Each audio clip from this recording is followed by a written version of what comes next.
to the Curious Investor Podcast. My name is Paulino Marques. My name is Phillip Costa.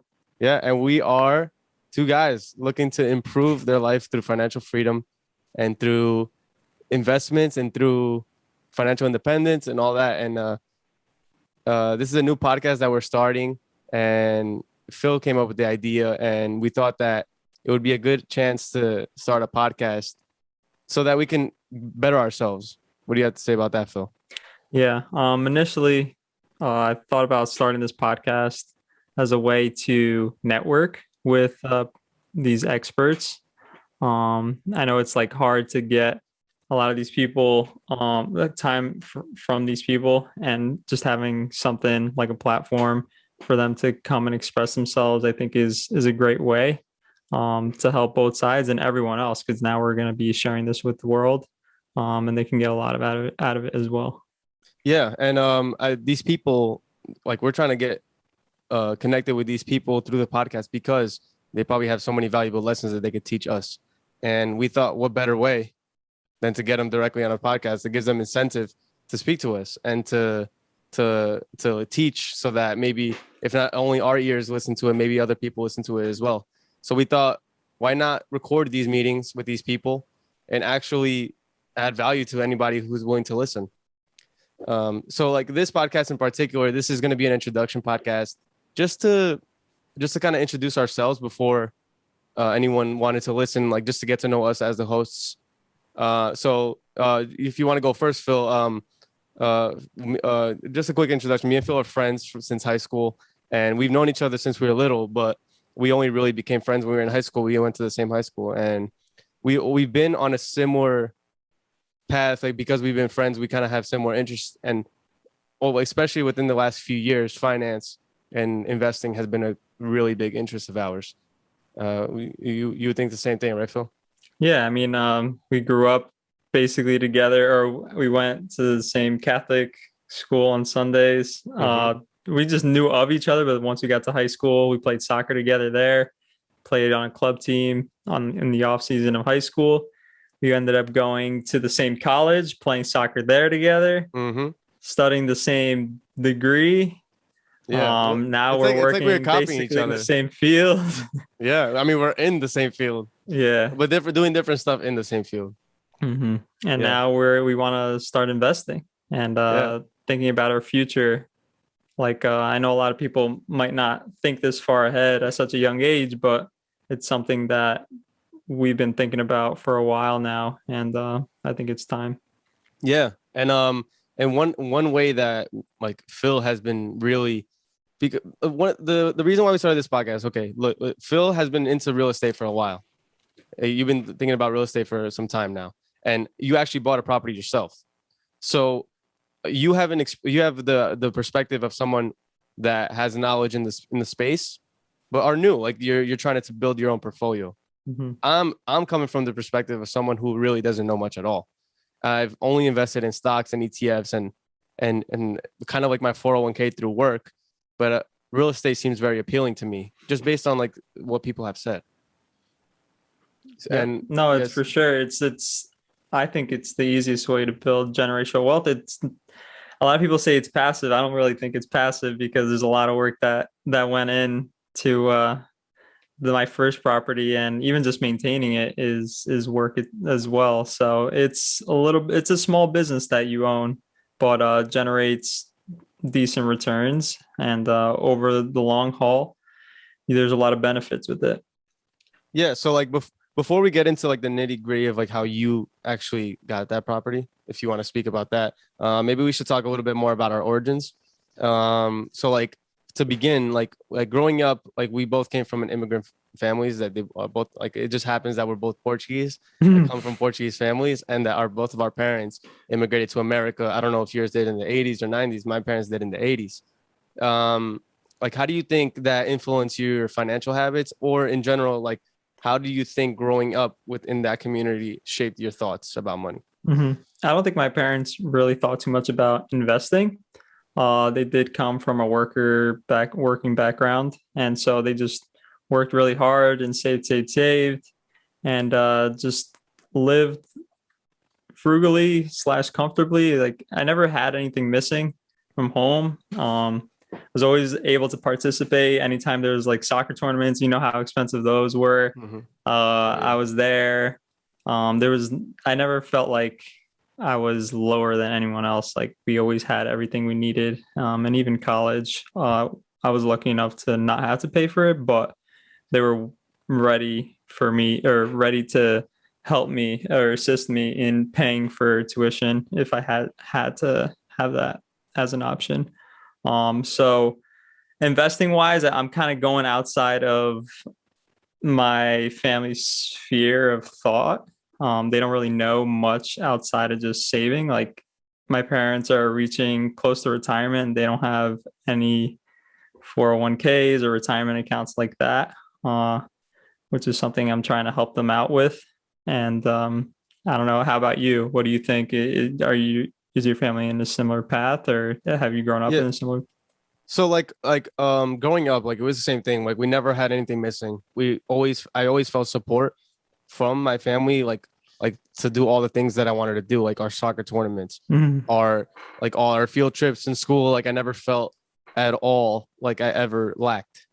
There are periods, of course, that these are like we struggled, of course, and like we have to be more frugal with our money and like that. I feel like that's where like my mentality comes in of like I have to save, I have to like make sure I maintain a level of wealth. I just don't want to have any pressure. Like if I have a family, I just don't want to have pressure.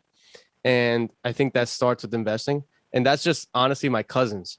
Like I have cousins in my family that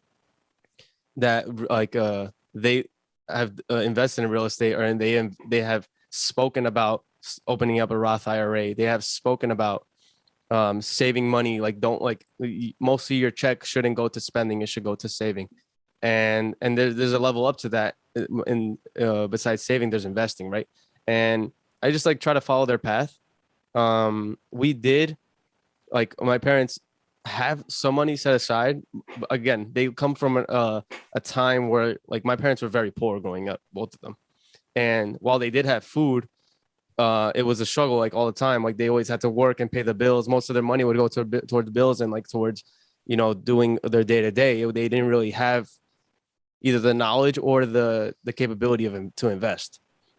So I don't know. I guess you learn from your parents and like you learn from them to like really like kind of like step up a little bit, just like they would want you to, especially as immigrant parents. Like they want you to succeed. That's why they Mhm. come to America. That's why they come to the land of opportunity like that. You know what I mean? So I don't know. Like I've always been frugal. Always. I've always saved my money. I worked at restaurants. I've always like on the weekends, and I always had the most money out of like my friend group as far as like having cash on me. I started working at restaurants when I was 15, 16 years old. I always had money. Every time I would go somewhere, it wasn't an issue. I would pay for myself. My mom Mhm. would always help if I needed.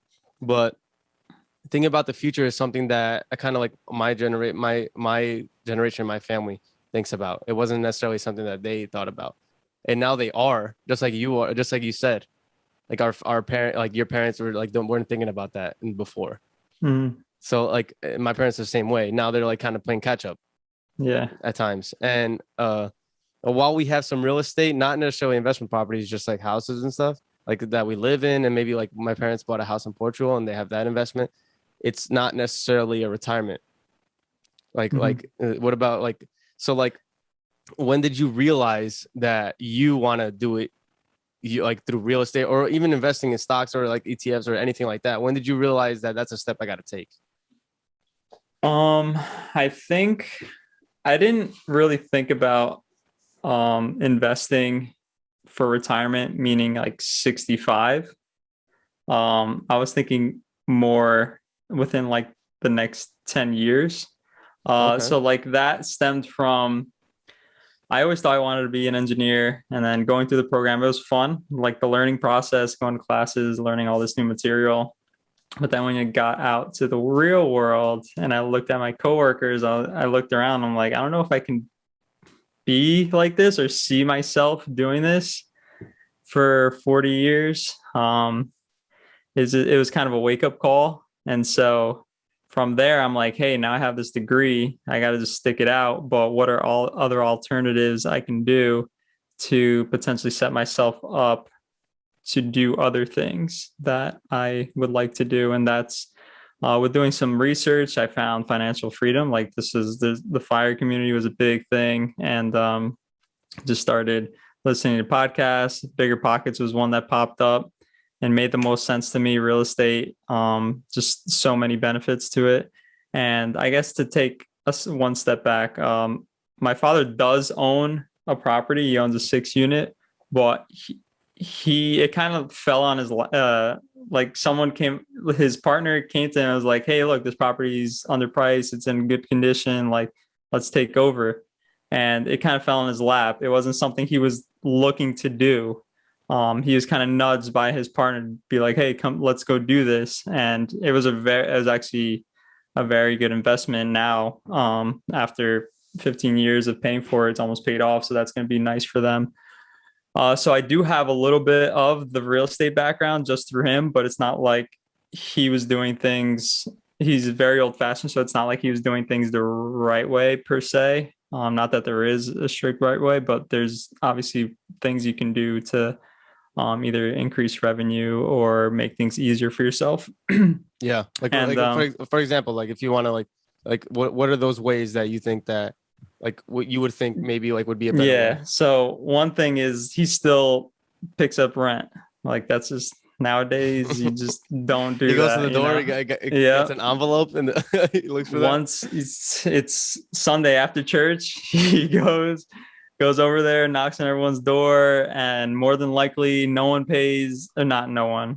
There's at least like one person who didn't pay, so that means that he has to go there again next week so that's just no automatic time consumed. Yeah, so time consumed for no reason. If you just had these people, the renters on automatic payment or even just online payments where they can pay for it online, that's right there. That's at least 6 hours of out of the whole month that he wouldn't have to go there. And even managing it, like you can put things in place where it's very streamlined and you don't have to do a lot of things yourself. But I understand like his background, he's a handyman, like he knows how to fix things, so he wants to just do everything himself. Like he hears, plumber, $500 to do this, he's like, whatever, I'll just go do it for $100. I'll buy the parts and I'll figure it out. So I understand, but and the thing is, like, it's not like they're just going from their like what they know. Like it's tough to come out of, like, especially coming from the background that our parents came from. It's a mentality. It's like that worker mentality. They can't get outside of that and be like, hey, I got to be an investor. I got to have people working for me, not me working for, the business. So, and that's kind of like what I've been trying to do. I've been trying to like step back and like my next house, not do too much of the physical stuff. I got to think more like an investor, not like handyman, Yeah. So like speaking of like what you think you have to do, like what are some investments that you have already done? Like give me the good and the bad. Like if you have any bad. Like I know you have bad. Like just like I do too, as far as like mistakes that we've made. Mistakes. Yeah, that's what I mean. I don't necessarily mistakes think you have bad was probably I think junior year of college. We're like, Robinhood, this new app. So easy to use. Just throw your money in there and just you'll be good. You're in the stock market. People make money in the stock market. And then we heard some advice from someone close to you, and I'm sure they heard from someone else. And we invested in the stock. We had no business, no idea what was going on. What was it? Something it was like, with oil. Yeah, I think it was like an oil, like it was like an ETF. It wasn't. I don't think it was an ETF. It was like a leveraged like index. Or something like that. I thought it was just a company. I thought it was one company. Maybe it was. I don't remember. It's scarred. I ripped it away from my memory. Yeah, for sure. Yeah. Like I definitely lost like $2,000 on that one. Yeah, probably. But I mean, now if I look at it now after learning and stuff, I'm actually making more money, and that it was offset. But the more you know, the more you can grow and make money. But it definitely takes knowledge. You got to shy away from these like yeah. So a lot of times when you hear like a lot of hype around the stock, it's already too late to invest in it. Yeah. And that's why, like, I don't trade. I'm not like a full-time trader, so I just resort to ETFs. It's a nice average of return, and Again, this that you is can rely you. on. This is you like taking the advice of people that you've learned through the online, right? Like you would only learn through ETFs and like and learn that from the and from my reliability. own mistakes, like Yeah. literally losing money on that company. I'm like, why did I do that? Like, what was my thought process? Like, Oh what? yeah, we thought we were gonna win. We were Yeah, like and we were like we like we're did gonna put $500. We're gonna get 5K from this in like a year. zero research. It was like, oh, that name looks cool, and this Yeah, professor said it's gonna be doing well. I'm like, oh, the pressures no. oil is Yeah. always gonna be good. Yeah, so like So we that should. that like so that was one thing, and I just like now I just invest in consistent, like decent. If I'm gonna do individual stocks, like big companies, like Yeah, they have a good track record, or ETFs. Like I just try to play it safe. Like I don't want to be doing research. I don't want to spend hours looking at companies. I'd rather spend hours looking for a real estate deal, yeah. and that's the trade off. I hope that the people that we speak to like bring clarity to that. To even us, of course, we feel like we have clarity of as far as like our methodology, but like I hope they give us like kind of like more insight about that thought about doing more research, like looking where to prioritize your time, and not necessarily think about picking stocks because like it's impossible. Because like what I did a couple like I was with you, like me and you both invested in that oil whatever company it was. We thought we knew what other people didn't, right? We were like, it's so cheap, like why would we why wouldn't we put all our money that we had at the time, like literally like a lot of our money, like we're in college, I was putting like 1,000 2,000, that's all I had, you know what I mean, like, and of course it was a bad idea, like we were like literally shitting ourselves all day looking at that thing. And also I made the same mistake a couple years ago. It was in Yeah. February 2019 at work. I was at work and I was like, I had my stocks that I picked and they were doing well, and then I heard of this index called TVIX. It was like an Mhm. inverse market, like if the market does well it does bad, if the market does bad this stock does well. Mhm. And but like it moves so much, like it moves like I drastically. was and I was looking at that chart the other day of that whatever the index, Index, yeah. and the long-term trend is just Super downward, yeah, down. because the Like market is you're always betting, wins, always you're wins. yeah, you're literally betting against the S&P 500. It's Exactly. just And like that was a huge mistake because I at that time I literally sold stocks that I owned that I were like good companies Mhm. to pay for like what I thought was going to be a day, like I was trying to make a lot of money in one day. I was like, Mhm. I'm gonna hop on this because I like, oh listen, it's You're a guaranteed. trader. You're And you're that trading. exactly, like I'm a day trader, like what am I Yeah. doing? And like now in hindsight it seems like, and then I made the trade. I sold like a bunch of my stock. It was like $7,000 worth of stocks or like something like that, 7 or 8,000. And I literally put it all, and I was like, I'm just gonna throw it all in this, and like I'm gonna literally try to make like $1,000 in 30 minutes. That's what I was trying to do. Like that's how much this like index moves. Like it moves Yeah. like crazy. Mhm. So I made that move. I was at work. I was sitting at my desk. I was doing my assignment, my work, my job, and Oh, then yeah, oh yeah. I would be looking at my phone at the same time. And then that day it was like 9 o'clock in the morning when the market opened, and I made the move and I sold all my shit, and then I put it into the TVIX, and all of a sudden I was looking at like the money move. I was looking at the chart, and it Yeah. was like going down, like down more. And I was like, oh, it's gonna recover. It's gonna recover. Sell. I sold some, and then I bought it again, like trying to like make more money. Like it's so Mhm. stupid. Yeah, yeah. Like it's so dumb. But And I you ended lucked up out, right? I looked out over time. Mhm. That what happened was that I lost like I went from like $7,000 of like of what I put into it to like down to 1,000. I chose to hold on to it, which was maybe silly for a lot of people at the time. But when COVID happened, TVIX went up because the market did bad. TVIX went up. I sold everything as soon as I made my money back. Bought bought ETFs, bought all the big companies with good dividends. And ever since it's done well. I mean, of course, right now we're in an up market where like everyone Yeah. does well, but it's like it was such a learning experience. I will never do it again. Like Yeah. I was literally like I was about to rid the stock market. I was about to not invest anymore. Yeah, I mean, we sometimes we need to be put in those situations to learn. I mean, now I've learned my lesson to learn in a different way. I'd rather listen to experts and people who have made mistakes and learn from their mistakes rather than me put myself out there and make the mistakes on my own. Yeah. Yeah, I mean that's a big part of why we're doing this as well, right? To learn from experts and just see what kind of mistakes and what kind of successes they've had, and if we could follow those, it'd make it so much easier for us to achieve as well. Yeah. And like as far as like the work thing that you're talking about, like these people have done it and they succeeded and they're actually like living with like they it's the fire movement, right? Like where they're trying to retire Hmm. early Hmm. and they're trying to like because I agree with you, like what you were saying about work is that like you I'm an engineer as well, just like you are. And like sometimes you're thinking like, okay, like this was fun in college and it's sometimes fun at work. Like we're doing good stuff. Like we're building things. Like it's not like we're doing like silly work. But Hmm. like I don't know if I want to be that person that works until I'm 65. I don't know if I want to do that. Yeah, I don't want to work for and someone. I don't want to have 10 vacation days a year. You yeah, know what I'm that's a saying? big thing, and that's where like the fire community and just like retiring early corrupted my mind as an employee, because Oh now yeah. it's just like I'm at work but I'm helping someone else make money, Yeah, that's someone what else is bigger making money pockets is off gonna of do to my you.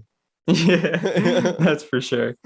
Yeah. So I mean that's a huge part of taking these steps, and it's also like the fact that you want to do something else that might be more fulfilling and just isn't this right now. Yeah. So like what are your goals then? Like specifically what do you want to achieve?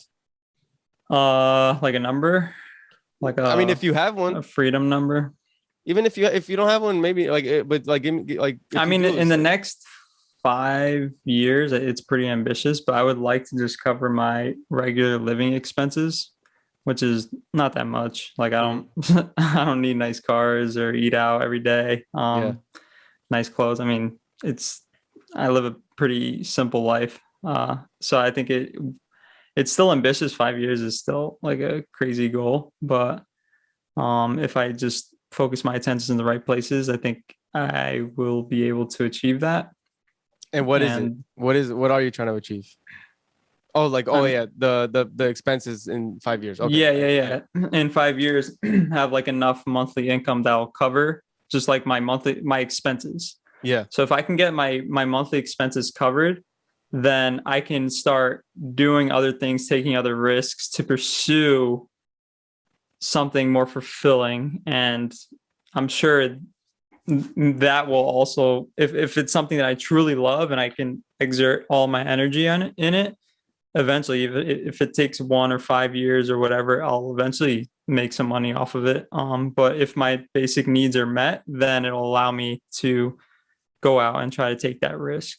But yeah, if I don't, like if I stop working, I'm screwed. Like I have bills to pay, so yeah, I for sure. need something to hold me up, and passive income is the way to go. Monthly cash flow. Yeah, for sure. And that's something I'm learning now. Like I see Mm-hmm. I've taken your lead and we decided to start this thing. And ever since we started prepping for this podcast, because we did prep for it, we did like try to like see if this was something that we would is worth doing. And Mm-hmm. I think it is worth doing because like even if we don't have some sort of a following, which is fine, we're learning something ourselves. Like Mm-hmm. we're trying to gain knowledge.